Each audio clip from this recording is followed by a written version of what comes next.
bougie, hein, ça veut dire un corps quasiment inexistant et des mèches basses et hautes, plutôt longues.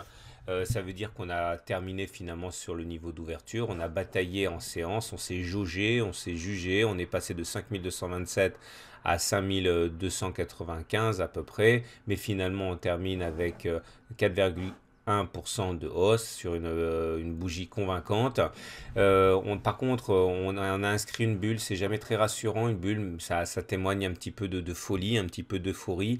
Et regardez, une bulle, ça veut dire que vous avez comme ça une bougie complètement en apesanteur par rapport à la Bollinger supérieure. Ce sont des choses qui arrivent rarement et qui sont généralement corrigées par un retour rapide sur la M7 ou du moins une latéralisation en attendant la M7. Alors, j'ai repéré quelques bougies comme ça pour que vous voyez ce qui se passe quand on augmente de manière très importante. Alors, il y a une première bougie que j'ai remarqué ici avec une hausse le 13 avril 2016 de 3,3%. Vous voyez, derrière, on a continué de monter le lendemain et on a après inscrit un plus haut.